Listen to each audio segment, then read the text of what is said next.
Mantan istri tertua Rhoma Irama, Veronica, hari Minggu malam tanggal 25 Desember menjalani operasi.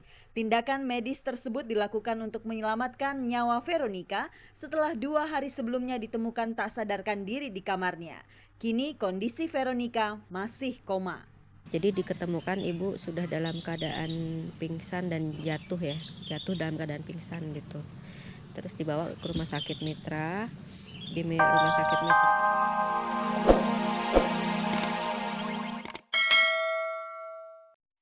Halo Mirsa, selamat pagi dan bagaimana kabar Anda hari ini? Senang sekali saya Nadia Mulya bisa kembali menjumpai Anda tentunya di Ghospot. Gosip terdepan seputar orang ternama. Seperti biasa saya akan mengajak Anda untuk menjelajahi seluk-beluk dunia selebriti, menjaring gosip-gosip terpanas, serta membongkar fakta yang tersembunyi di balik gemerlap kehidupan dunia selebriti. Dan pemirsa jangan sampai Anda ketinggalan kuis SMS Ghospot di mana Anda bisa mendapatkan 3 juta rupiah untuk 3 orang pemenang.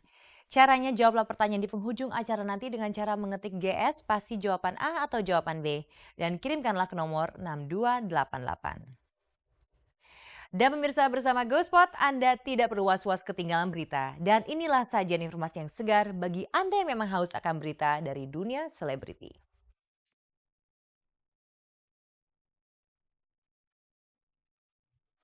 Veronica, mantan istri tertua Rhoma Irama terbaring koma di rumah sakit. Jane Salimar mendatangi Polres Metro Bekasi berkenaan kasus pencatutan nama Jane dan sekolah miliknya.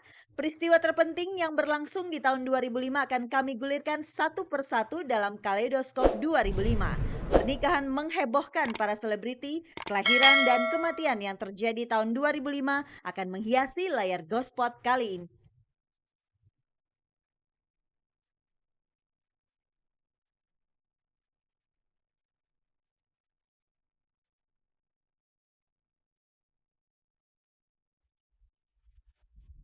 Pemirsa, mantan istri Rhoma Irama Veronica semenjak hari Jumat lalu terbaring koma di rumah sakit.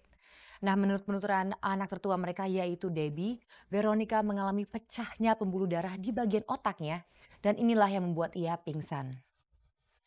Dan pemirsa semenjak mengetahui kondisi kritis dari mantan istrinya tersebut, maka Rhoma Irama pun tidak mau ketinggalan secuil pun data mengenai kondisi dan perkembangan medis sang mantan istri tersebut.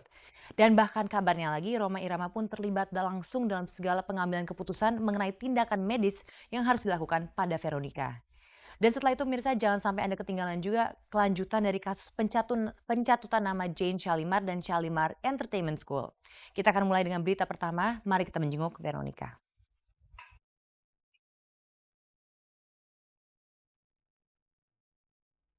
Mantan istri tertua Rhoma Irama, Veronica, hari Minggu malam tanggal 25 Desember menjalani operasi. Tindakan medis tersebut dilakukan untuk menyelamatkan nyawa Veronica setelah 2 hari sebelumnya ditemukan tak sadarkan diri di kamarnya. Kini kondisi Veronica masih koma.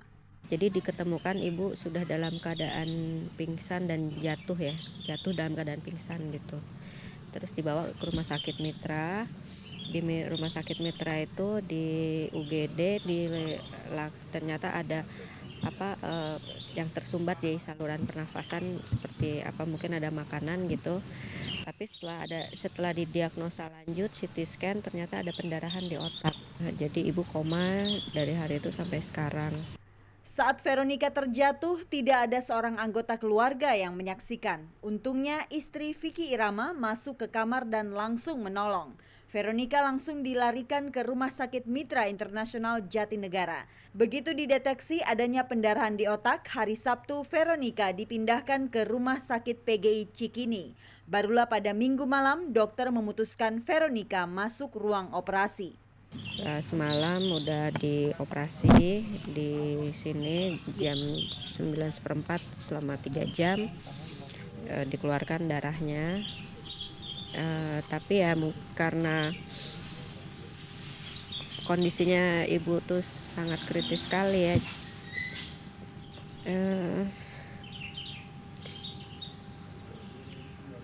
Ya sampai sekarang belum sadar. Mungkin kesempatannya juga ya saya berharap ibu bisa sembuh lah ya, bisa kembali ke keluarga.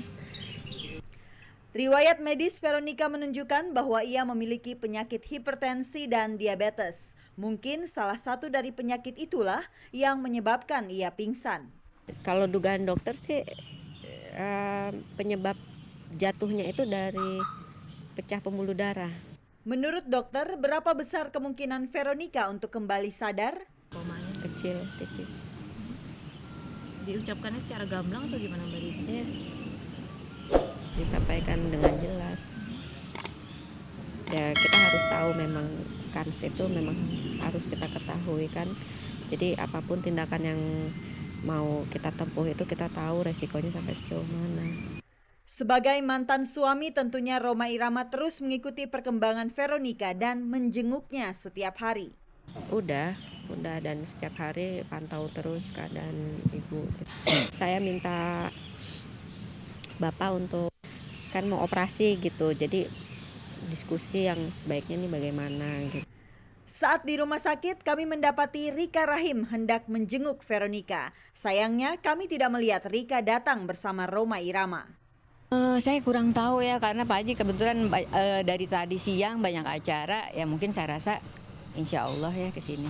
Paling nggak kan saya mewakili. Ya saya sangat prihatin tentunya saya ikut sedih ya walaupun dia kan ibu dari anak-anak saya juga gitu. Jane Salimar hari Senin kemarin mendatangi Polres Metro Bekasi guna membuat BAP atas kasus pencatutan nama Jane serta Shalimar Entertainment School. Jane yang didampingi suaminya Fabriano serta Ferry Firman Nurwahyu sarjana hukum selaku pengacara Jane tiba di lokasi tepat jam 12:30 siang. Kira-kira 3,5 jam kemudian Jane dan Ferry selesai memberikan keterangan. Secara singkat dan padat Jane menjelaskan kisi-kisi dari 14 pertanyaan yang diajukan.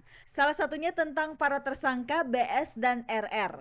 Ternyata ada 2 oknum tersangka yang dilaporkan Jane ke polisi. Kedua tersangka akan diganjar pasal 378 atas dugaan penipuan meskipun mereka sudah menyesali perbuatannya. Tetap tidak pengaruh meskipun semua uang sudah dikembalikan kayak Bang Ferry tadi bilang.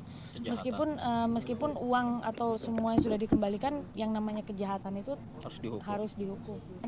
Di sini kan aku membangun Shalimar Entertainment School ini kan membangun image-nya.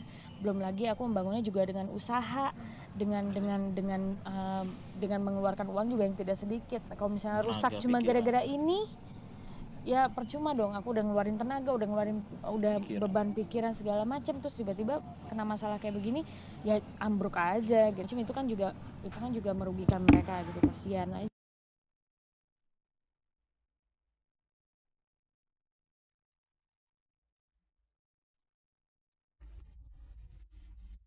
Hidup itu bagaikan roda yang berputar. Jika kita sedang terpuruk, percayalah pemirsa, pasti ada jalan untuk mendapatkan yang lebih baik. Pemirsa, matahari tahun 2005 akan segera tenggelam. Tapi sebagai gantinya, kita akan menyambut terbitnya matahari tahun 2006 dengan penuh harap. Nah, ada baiknya pemirsa menjelang pergantian tahun ini kita menyaksikan kembali peristiwa-peristiwa penting yang terjadi selama tahun ini. Nah pemirsa, sebagai pembuka, bagaimana kalau kita membahas mengenai artis-artis yang menikah di tahun 2005? Ada yang pernikahannya berlangsung dengan adem ayem, ada yang harus melalui proses yang sedikit rumit atau berbelit, dan ada juga yang kontroversial. Nah siapa saja mereka pemirsa? Mari kita saksikan liputannya. Tanggal 13 Februari, tepat 1 hari menjelang hari Valentine, Tia Ivanka menikah dengan George Sotelo. Sejoli beda bangsa ini menikah secara Islam. Beberapa hari kemudian, presenter Indonesian Idol Amelia Natasha menikah dengan Akbar. Di bulan Februari, Beja membuat kejutan dengan pengakuannya bahwa ia sudah menikah dengan Tri Indah Herlina. Beja seperti mengecoh wartawan yang sebelumnya mencium kabar bahwa Beja dan Indah akan menikah pada tanggal 3 April. Beja juga tak mau menyebut tanggal dan tempat berlangsungnya pernikahan dengan Indah yang baru dikenalnya tak lebih dari 3 bulan itu. Setelah sekian lama menjadi teka-teki, akhirnya misteri pernikahan Pinkan terbongkar oleh wartawan. Pinkan Mambo ternyata menikah pada tanggal 30 April di KUA Pacet Cianjur, Jawa Barat. Akhirnya Pinkan tak bisa mengelak lagi setelah temuan tersebut disodorkan kepada Pinkan. Otomatis ayah dari bayi yang dilahirkan Pinkan juga terjawab. Lelaki tersebut adalah Sandi Sanjaya, seorang anak kuliahan. Sandi menikahi Pinkan setelah Pinkan melahirkan anaknya. Sehingga muncul kabar Sandi sempat ragu apakah anak tersebut darah dagingnya atau bukan. Kita sudah menikah dulu waktu kita pertama kali.